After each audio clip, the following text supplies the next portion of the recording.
Hello and welcome to another episode of Jawjacking with James. It has been a good bit of time since I've posted or published and what have you of new episodes, and that's because the past week and for trailing weeks was just a kind of a step back and try to reassess everything because at this current point in time, I'm not being consistent, and that's on me. I'm not, constantly putting out new videos. That's on me. I'm not performing as well, and that's on me. And I recognize that, and that is a indicator to me to be better to the listener, you, because the only way I'm going to get better is if I'm better, and the only way I'm going to get more known as a podcaster is if I actually fucking do something about it. And that's all up to me. And that's something I need to do. And, we're going to segue now into the crux of it is, me admitting I'm wrong here. And recognizing that I made a mistake and I'm going to do better for it for the, 3 people that follow me and the, concurrent 1 listener I have. But I want to try to double that, maybe even triple. Maybe, just maybe. And it segues into the sorry and god-awful state of something near and dear to my heart, which is gaming, but more specifically, games journalism. The long-running joke that profession has become. But, we can all agree, like in general, even if you're not a gamer, journalism as a whole has just become a parody of itself. There's obvious exceptions to the rule. There are, a few journalists out there that are actually, instead of just telling you what they're being told to tell you, they're actually going out there and finding out things and reporting on it, which is the point of news and journalism and reporting. But as a whole, it's, you go out, find a story, elaborate on the story, and report on the story. That's it. But regardless of my hatred for journalism as a whole, I especially hate games journalism. Now, what is games journalism? Well, games journalism is, at its essence, reporting on gaming, and game-related news. Fairly simple. A new game comes out, you report on it. New updates on a game come out, you report on it. There's going to be a convention about games, you report on it. Simple stuff. But apparently in the last, give or take, going on 15 years or so, games journalism, probably more than just 15, probably about, when I started paying attention to games journalism, I would say about 15 or so years. Like, right around the mid-2000s, it really took a nosedive because they were just like, hey, what if we, we're terrible at this and see if anybody notices? Yeah, we notice. That's why nobody trusts game journalism. That's why vast majority of people do the opposite of what games journalism tells them to do. Now, the slant of journalism instead of, it happened in like the broader medium and job title as journalism is to, just either do whatever you're told or report on what we tell you to report and call it a day instead of actually, doing what they're supposed to be doing. And this is why most of my game news I get from, reliable YouTubers that I've watched and actually have good information. And I myself have looked into this stuff, and I don't need to go to a college about journalism to know that when you just look at information and just share that information with others, that's basically just reporting on something, and basically that's journalism. You're just sharing information and giving an opinion on it, but still remaining neutral about it. Even anybody could be a journalist. It's not that hard of a job. But apparently it's been very hard for modern games journalists to actually do that. But let's get more. Let me get myself focused here. This is something I could rant about for a while, and we're going to see how long I can. But I think it all started around the mid-2000s, where, I don't know, they just had a pivot shift of some kind, where they're like, hey, what if we just made pointless articles that have nothing to do with anything and slap games on it and see if that works? I mean, have to go no further than pick up a copy of what I once used to like, a Game Informer, which was a magazine about, games, and it quickly became just advertisements and terribly made articles of why certain games you should play and other games are hard because it was difficult for them to play the game. And I mean, when I was younger, I always thought, like, wow, you get to play video games and then report on it. That must be the best job ever. Apparently not. Apparently it's awful for some people.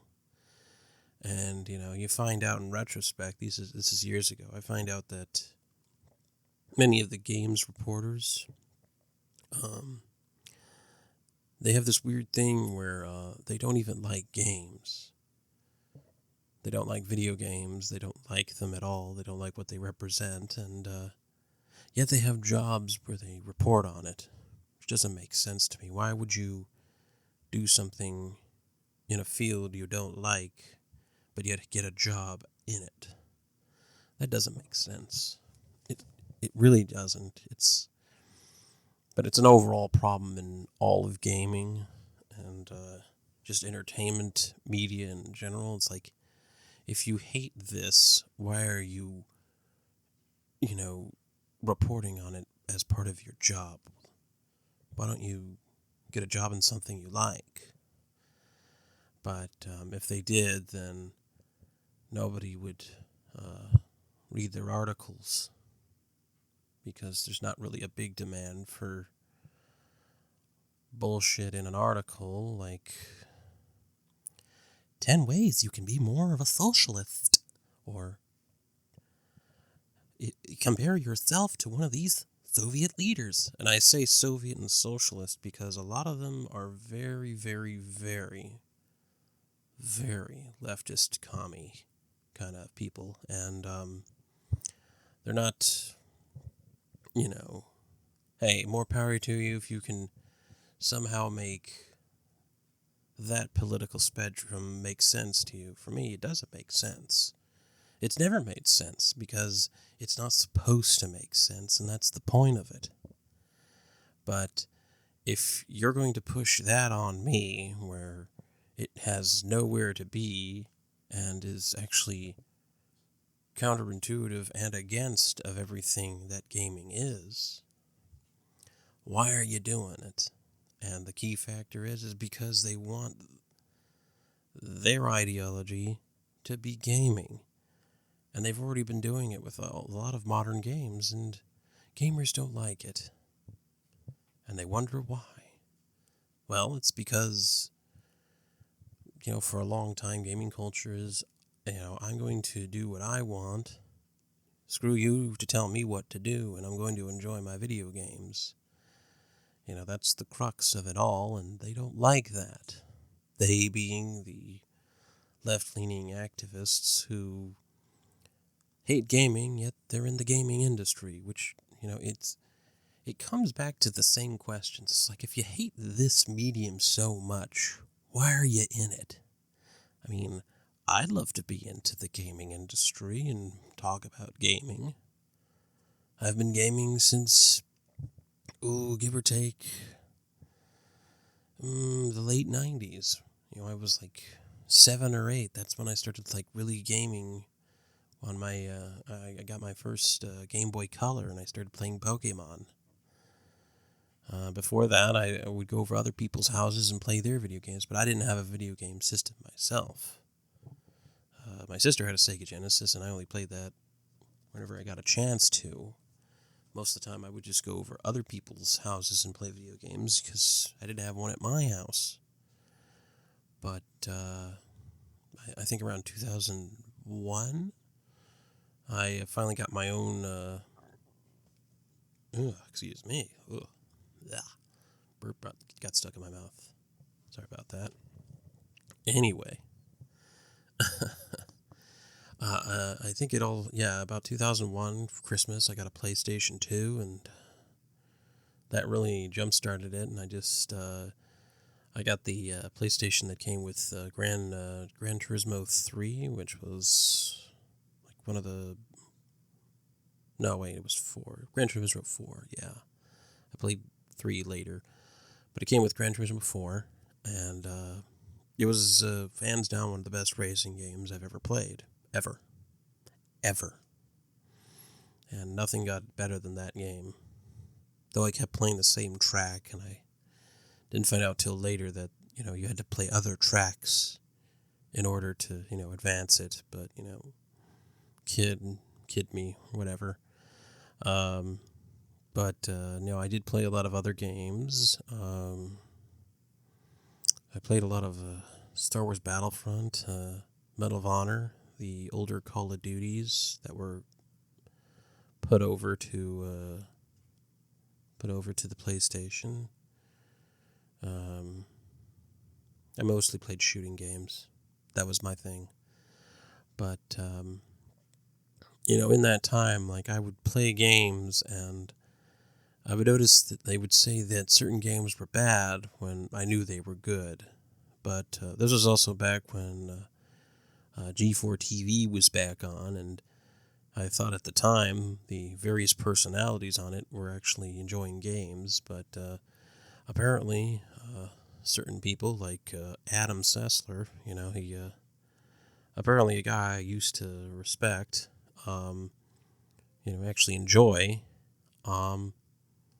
turns out he really hates gaming, even though he's been in the industry for God knows how long, like maybe like 30 years. The dude's in his 40s, 50s, and he spent all this time hating what he's doing. I'm like, then leave.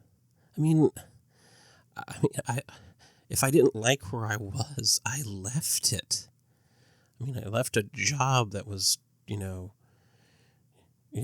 always demanding everything from me, and every day was, agonizing. You know what I did? I left it because I didn't like being there.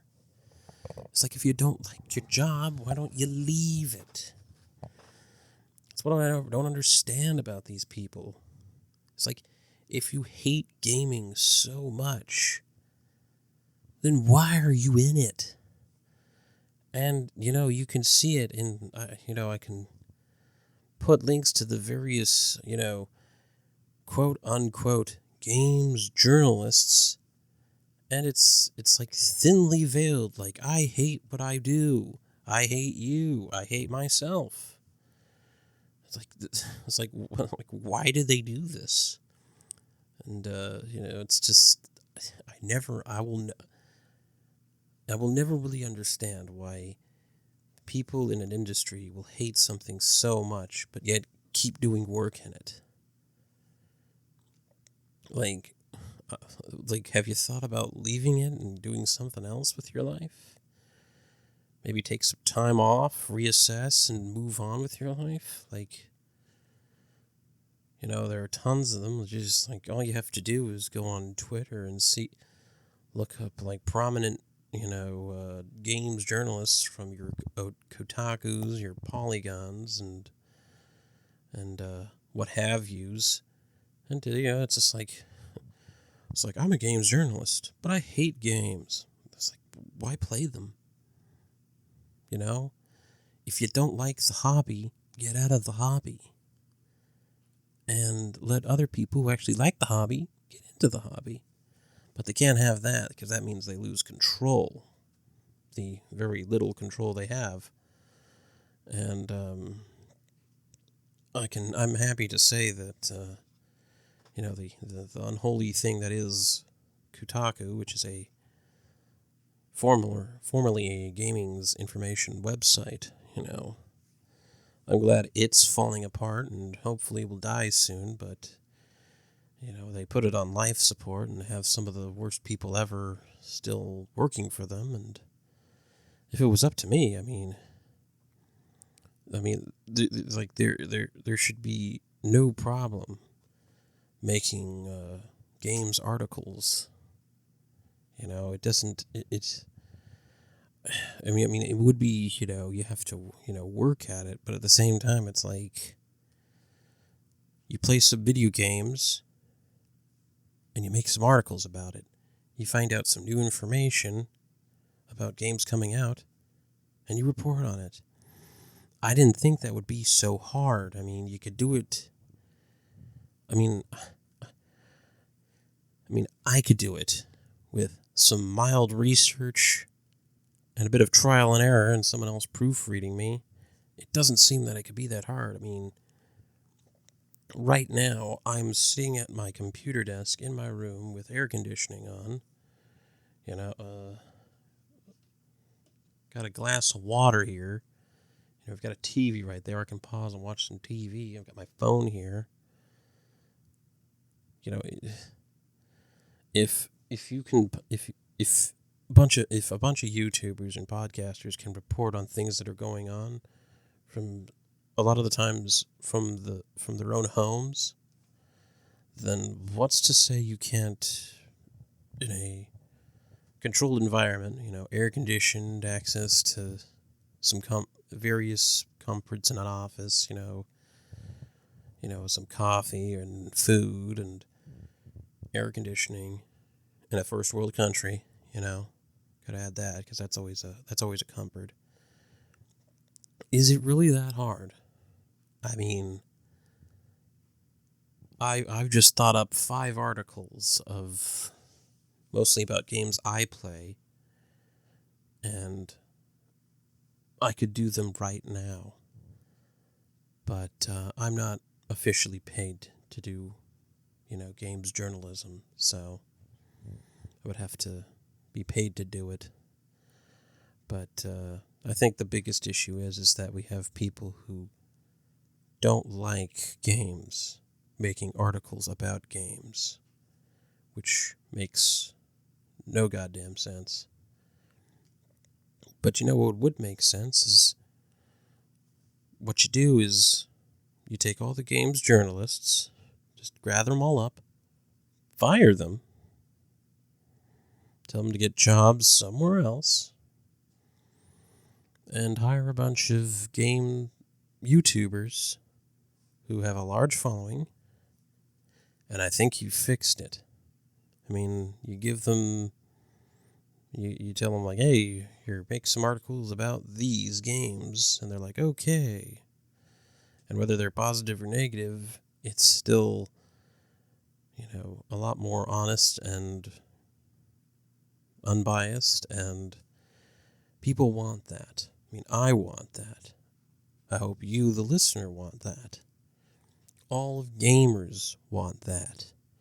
They want the truth. They want authenticity. They don't want unwanted political agenda shoved down their throat every chance that it is given.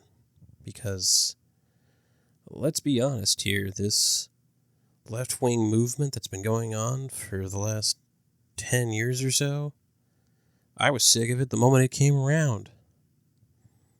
And I'm still sick of it. The only difference is I'm more, you know, more set in my ways and more be like, I don't care anymore. I'm going to say something about it. Listen, communism has never worked. It will never work. Let it go. Left-wing socialism is the same as communism. It's never going to work. Let it go. Either you guys admit you're fucking wrong and get new jobs, or you keep doing what you're doing and you run out of money and I laugh at you and other people laugh at you and then you bitch that you need money. I think the latter is going to happen more. They will never admit they're wrong. But I'm sure they'll, play the victim card and, blame us somehow because I'm I'm a straight white guy, so I'm the greatest threat to them ever, apparently. And all I do is spread memes and make semi-decent podcast recordings that I put on the internet. But apparently that's a massive threat to them, even though I don't know how far this will reach, but I'm going to make it very clear that I've never liked games journalism. I could probably easily replace games journalists. If given the opportunity, I would, very much just act, even with me having no experience, I'd probably be a better reporter than they could ever be a reporter, and they allegedly went to college for it, so who knows?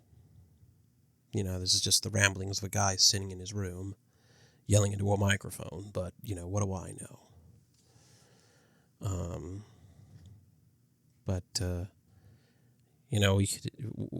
We've it's clearly been seen that games journalists are not needed very much because they're irrelevant. It's a big problem. They know they're becoming irrelevant, and they're just lashing out at everyone. But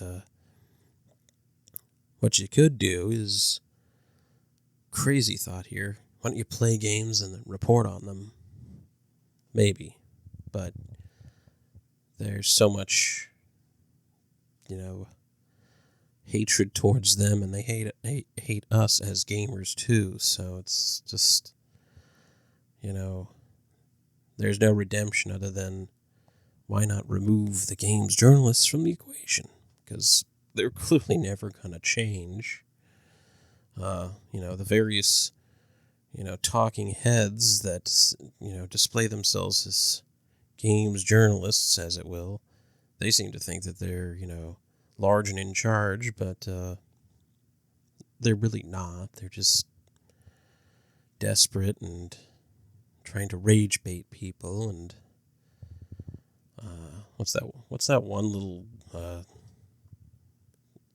what's her name, the creepy looking chick who wears sunglasses?